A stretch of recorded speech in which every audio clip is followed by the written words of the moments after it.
ಗುರು ಗೋವಾಟಿಲಿ 3 ದಿನ ಟೈಮ್ ಕಳೆದ್ಮೇಲೆ ಇವತ್ತೊಂದು ಲೋಡ್ ಸಿಕ್ಕಿದೆ. ಎಲ್ಲಿಂದ ಎಲ್ಲಿಗೆ ಅಂದ್ರೆ ಗೋವಾಟಿಯಿಂದ ಸಿಲಿಗುಡಿಗೆ. ಐಟಮ್ ಆಗಿ ಲೋಡ್ ಆಗಿದೆ. ನೋಡಿ ಈ ತರ ಶೀಟ್ಗಳು ಇಷ್ಟೇ ಆಗಿರೋದು. 3 ಟನ್ ಇದೆ.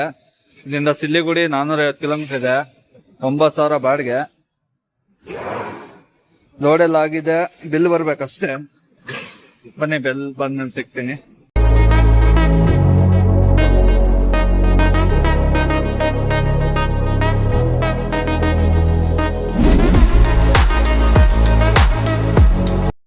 ಫೈನಲಿ ಬಿಲ್ಲೆಲ್ಲ ಬಂದಿದೆ. ಅಲ್ಲಿಂದ ಆಚೆನೂ ಬಂದಿದ್ದೀನಿ. ಫುಲ್ ಕಿತ್ತಾಗಿರೋ ರೋಡ್ಗಳು ಗುರು. ಇದು ತಲೆನೇ ಕೆಟ್ಟೋಗ್ಬಿಡುತ್ತೆ. 3 ದಿನ ಆಯಿತು ಗೋವಾಟಿಲಿ ಬಂದು ನಿಂತ್ಕೊಂಡು. ಇವತ್ತಿಗೆ 3ನೇ ದಿನ. ಮಳೆ ಸಿಕ್ಕಾಪಟ್ಟೆ. ಆಮೇಲೆ ಇಲ್ಲಿ ಎಲೆಕ್ಷನ್ದು ಸಿಕ್ಕಾಪಟ್ಟೆ ಇದಾಗ್ತಾ ಇದೆ ಅಂದ್ರೆ ಲೋಡ್ಗಳು ಅಷ್ಟೊಂದಿಲ್ಲ. ಹಾಗಾಗಿ ನಾನು ಇವತ್ತು ಸಂಜೆ ತನಕ ನೋಡಿ ಸಿಲಿಗುಡಿಗೆ ಖಾಲಿ ಹೋಗೋಣ ಅಂತ ಐಡಿಯಾ ಮಾಡಿದ್ದೆ. ಎಲ್ಲರಿಗೂ ನಮ್ಮ ಫ್ರೆಂಡ್ಸು ಎಲ್ಲರಿಗೂ ವಿಚಾರಿಸಿದ್ದಕ್ಕೆ ಅವರು ಹೇಳಿದ್ದು ಅದೇ, ಸಿಲಿಗುಡಿಗೆ ಬಂದುಬಿಡಿ ಇವತ್ತು ಸಂಜೆ ತನಕ ನೋಡಿ, ಸಿಲಿಗುಡಿಯಿಂದ ಆಗುತ್ತೆ ಅಂತ ಹೇಳಿದ್ದಾರೆ. ಅದಕ್ಕೋಸ್ಕರನೇ ಹಂಗೆ ವೆಬ್ಸೈಟಲ್ಲಿ ನೋಡ್ತಾ ಇರ್ಬೇಕಾದ್ರೆ ಬ್ಲ್ಯಾಕ್ ಬಾಕ್ನಲ್ಲಿ ಒಂದು ಸಿಲಿಗುಡಿಗೆ ಹಾಕಿದ್ರು. ಅವ್ರಿಗೆ ಫೋನ್ ಮಾಡಿದ್ರೆ ಆ ಬಾಡಿಗೆ ಆಗೋಗೈತೆ ಅಂತ ಹೇಳಿದ್ರು.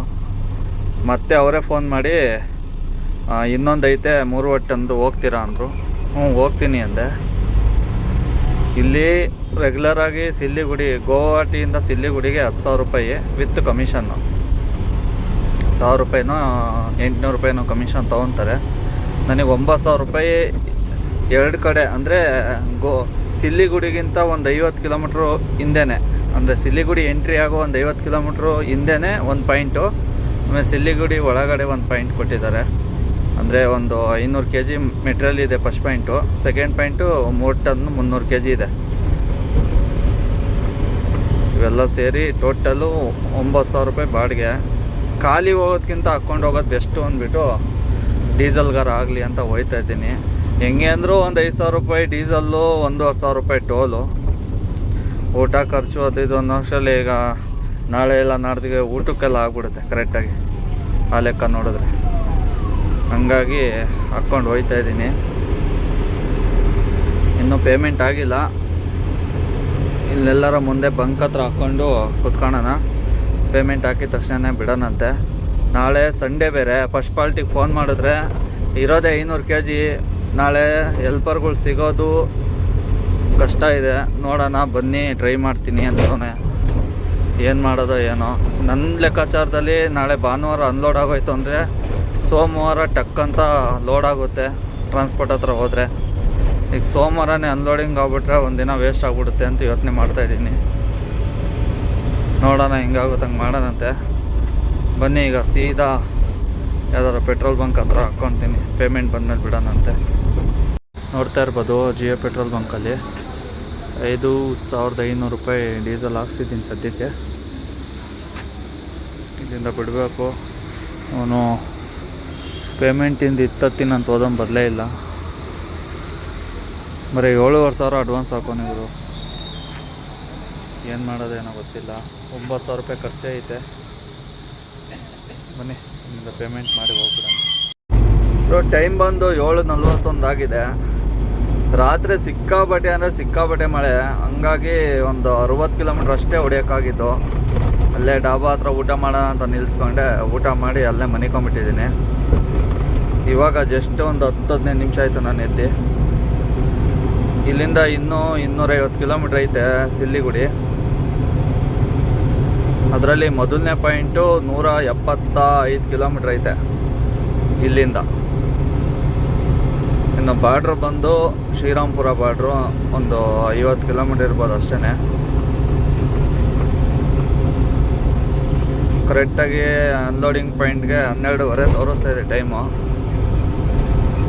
ನೋಡೋಣ ಇವತ್ತು ಅನ್ಲೋಡ್ ಮಾಡ್ತಾರಲ್ಲೋ ಗೊತ್ತಿಲ್ಲ. ಇನ್ನು ಹೋಗ್ಬಿಡೋಣ. ವೆದರ್ ಮಾತ್ರ ಸಿಕ್ಕಾಬಟ್ಟೆ. ನಿಮ್ಗೆ ಹೇಳಿದ್ನಲ್ಲ 2-3 ದಿನದಿಂದ ಭಯಂಕರ ಮಳೆ. ಈಗಲೂ ನೋಡ್ತಾ ಇರ್ಬೋದು ಯಾವ ಥರ ಮೋಡಗಳಿದೆ ಅಂತ. ನೋಡಿ ಆ ಕಡೆಯಿಂದ ಬರೋ ಗಾಡಿಗಳು ಫುಲ್ಲು ಸ್ಟಾಪ್ ಮಾಡಿಬಿಟ್ಟಿದ್ದಾರೆ ಪೊಲೀಸ್ನವರು. ಎಲ್ಲ ಫುಲ್ ಚೆಕಿಂಗಲ್ಲೇ ಹೋಗ್ತಾ ಇದೆ ಗಾಡಿಗಳು. ಸಿಕ್ಕಾಬಡೆ ಪ್ರಾಬ್ಲಮ್ ಮಾಡಿಕ್ತಿದ್ದಾರೆ ಗುರು.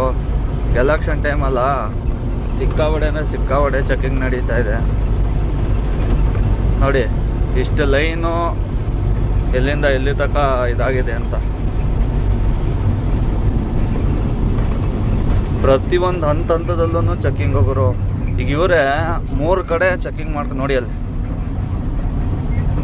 ಹೆಂಗೆ ನಿಲ್ಲಿಸಿ ಸೈಡಿಗೆ ಹಾಕ್ಸ್ತಾ ಇದ್ದಾರೆ.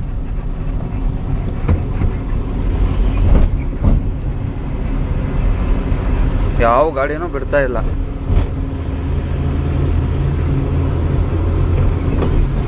ಈ ಥರ ಮಾಡಿಬಿಟ್ರೆ ಯಾವ ಥರ ಲೋಡ್ ಮಾಡೋದು ಅನ್ಲೋಡ್ ಮಾಡೋದು. ತಿಂಗಳಂಗಟ್ಲೆ ಮನೆ ಬಿಟ್ಟು ಬಂದಿರ್ತಾರೆ. ನಾನು ನೋಡಿದ್ರೆ 3 ದಿನ ಕುತ್ಕೊಂಡಿದ್ದೆ ಗುರು. ಆಲ್ರೆಡಿ ಅನೌನ್ಸ್ಮೆಂಟ್ ಮಾಡ್ತಾಯಿದ್ರು. ಹೆಂಗೋ ಈ ಕಡೆ ಬಂದುಬಿಟ್ಟು ಒಳ್ಳೇದು ಮಾಡ್ಕೊಂಡೆ ನಾನು. ಇಲ್ಲಾಂದರೆ ಮತ್ತೆ ಅಲ್ಲೇ ಸಿಗಾಕೊಂಬಿಡ್ಬೇಕಿತ್ತು ನಾನು. ಮತ್ತೆ ಲೋನಿಗೆ ಎಲ್ಲದಕ್ಕೂ ಪ್ರಾಬ್ಲಮ್ ಆಗೋದು. ನೀವು ನಂಬಲ್ಲ, ಪಾರ್ಕಿಂಗೇ 600 ರೂಪಾಯಿ ಆಗಿದೆ ಪಾರ್ಕಿಂಗ್ದೆ. ಇನ್ನು ಊಟದ್ದಂತೂ ಕೇಳೋಕ್ಕೆ ಹೋಗ್ಬೇಡಿ. ಮಳೆ ಬಂದಿದ್ದ ಕಾರಣ ಅಡುಗೆ ಮಾಡ್ಕೊಳಕ್ಕಾಗಿಲ್ಲ. ಒಂದು ಟೈಮಿಗೆ 100 ರೂಪಾಯಿ ಅಂದ್ರೂ 3 ಟೈಮ್ 300. 3 ದಿನಕ್ಕೆ ಅಲ್ಲೇ 900 ರೂಪಾಯಿ ಆಗೋಯ್ತು ಗುರು. ಖರ್ಚುಗಳು ಗಾಡಿ ನಿಂತಷ್ಟು 1 to ಡಬಲ್ ಖರ್ಚುಗಳು ಬರ್ತವೆ. ಗಾಡಿ ರನ್ನಿಂಗಲ್ಲಿದ್ದರೆ ಏನೂ ಖರ್ಚಿರಲ್ಲ. ಯಾಕಂದರೆ ಗಾಡಿ ರನ್ನಿಂಗಲ್ಲಿರುತ್ತೆ. ಟೈಮ್ ಟು ಟೈಮ್ ಗಾಡಿ ಹೊಡಿತಾ ಇರ್ತೀವಿ. ಒಂದು ಟೈಮ್ ತಿಂದರೆ ಒಂದು ಟೈಮ್ ತಿನ್ನಲ್ಲ. ಏನೋ ಅಲ್ಲಿಂದ ಅಲ್ಲಿಗೆ ಅಡ್ಜಸ್ಟ್ಮೆಂಟ್ ಆಗ್ತಾ ಇರುತ್ತೆ. ಇಲ್ಲಾಂದರೆ ಅಲ್ಲಿ ಅಡುಗೆ ಮಾಡಿಕೊಂಡು ಕಣ್ಣಿದ್ದು ಬೇಕಾದ್ರೆ ತಿನ್ಕೊಂಡು ಹೋಗ್ಬೋದು. ಯಾಕಂದರೆ ಗಾಡಿ ರನ್ನಿಂಗಲ್ಲಿದ್ದರೆ ಏನೂ ಟೆನ್ಷನ್ ಇರಲ್ಲ. ಮೇನ್ ಅದು. ಬನ್ನಿ ಸೀದಾ ಈಗ ಬಾರ್ಡ್ರು ಕ್ರಾಸ್ ಮಾಡಿ ಸಿಗ್ತೀನಿ. ಫೈನಲಿ ಸಿಲ್ಲಿಗುಡಿ ಎಂಟ್ರಿ ಆಗಿದ್ದೀವಿ. ಇಲ್ಲಿಂದ 22 ಕಿಲೋಮೀಟ್ರು ಮೊದಲನೇ ಅನ್ಲೋಡಿಂಗ್ ಪಾಯಿಂಟ್ ಇದೆ. ಅದಾದಮೇಲೆ ಮತ್ತೆ ಒಂದು 100 ಕಿಲೋಮೀಟ್ರ್ ಹೋಗಬೇಕು ಒಳಗಡೆ ಸೆಕೆಂಡ್ ಅನ್ಲೋಡಿಂಗ್ ಪಾಯಿಂಟ್ಗೆ. ಮಳೆ ಅಂತೂ ಬರ್ತಾಯಿದೆ ನಿಲ್ತಾಯಿದೆ. ಆ ಕಡೆಯಿಂದ ಬರೋರ ಪಾಡು ಕೇಳಂಗೆ ಇಲ್ಲ ಗುರು. ಸಿಕ್ಕಾಬಟ್ಟೆ ಜಾಮು. ಯಾಕೋ ಗೋವಾಟಿ ಕಡೆ ಹೋಗೋ ಗಾಡಿಗಳನ್ನ ನೀಟಾಗಿ ಬಿಡ್ತಾ ಇಲ್ಲ. ಕೆಲವ್ರು ಹೇಳ್ತಿದ್ದಾರೆ ಬ್ರಿಡ್ಜ್ ಕನ್ಸ್ಟ್ರಕ್ಷನ್ ಆಗ್ತಾಯಿದೆ ಅಂತ. ಇನ್ನು ಕೆಲವ್ರು ಹೇಳ್ತಿದ್ದಾರೆ ಎಲೆಕ್ಷನ್ ಇದೆಯಲ್ಲ ಅದಕ್ಕೋಸ್ಕರ ಬಿಡ್ತಾ ಇಲ್ಲ ಅಂತ. ಒಟ್ಟಿನಲ್ಲಿ ಸಿಕ್ಕಾಬಟ್ಟೆ ಒಂದು 20-30 ಕಿಲೋಮೀಟ್ರು ನೀವು ನೋಡ್ದಂಗೆ ಜಾಮು. ಅಲ್ಲಿಂದ ಅಲ್ಲಿಗೆ ಗ್ಯಾಪ್ ಬಿಟ್ಟು ಆರ್ಮಿಯವರೆಲ್ಲ ಗಾಡಿನ ಸೈಡಿಗೆ ಹಾಕ್ಸ್ತಾಯಿದ್ರು. ನನಗನ್ಸೋ ಪ್ರಕಾರ ಮೋಸ್ಟ್ಲಿ ಎಲೆಕ್ಷನ್ ಇದಕ್ಕೋಸ್ಕರನೇ ಸೈಡಿಗೆ ಹಾಕ್ಸಿದ್ದಾರೆ ಅಂತ ಅನಿಸುತ್ತೆ. ರೋಡ್ ನೋಡ್ತಾ ಇರ್ಬೋದು ಯಾವ ರೇಂಜಿಗೆ ಹಾಳಾಗಿ ಹೋಗಿದೆ ಅಂತ. ಟೈಮ್ ಬಂದು ಆಲ್ರೆಡಿ 11:34 ಆಗಿದೆ. ಟ್ಯಾಡ್ಲೂ 1 ಪಾಯಿಂಟಿಗೆ ಬಂದುಬಿಟ್ಟಿದೆ.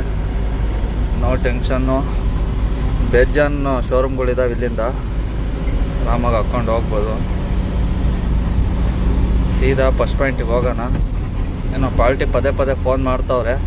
ಮೋಸ್ಟ್ಲಿ ಅನ್ಲೋಡ್ ಮಾಡಿಸ್ಬೋದು ಅನಿಸುತ್ತೆ. ದೇವ್ರದೆಯಿಂದ ಅನ್ಲೋಡ್ ಆಗ್ಬಿಟ್ರೆ ಸಾಕಾಗ್ಬಿಟ್ಟಿದೆ.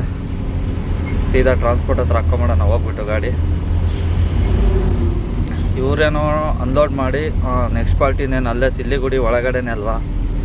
1 ಪಾಯಿಂಟ್ ಇದ್ದರೆ ಏನೋ ತೊಂದರೆ ಏನಿಲ್ಲ. ಟಕ್ಕಂತ ಬೆಳಗ್ಗೆ ಏನೊಂದು 10 ನಿಮಿಷದ ಕೆಲಸ ಅಷ್ಟೇ. ಫುಲ್ಲು ಇದರಲ್ಲೇ ಎದ್ಬಿಡ್ತಾರೆ ಲಿಫ್ಟ್ ಕ್ರೈನಿಂಗ್ ಯಾವುದಪ್ಪ ಕ್ರೈನಲ್ಲಿ. ಏನು ತೊಂದರೆ ಏನಿಲ್ಲ. ಬನ್ನಿ ಸೀದಾ ಅನ್ಲೋಡಿಂಗ್ ಪಾಯಿಂಟ್ಗೆ ಹೋಗಿ ಸಿಗ್ತೀವಿ. ಇನ್ನಲ್ಲಿ ನೋಡ್ತಾ ಇರ್ಬೋದು ಗಾಡಿ ಅನ್ಲೋಡ್ ಆಗ್ತಾಯಿದೆ. ಇನ್ನೊಂದು 2 ಶೀಟ್ ಇದೆ ಅಷ್ಟೇ.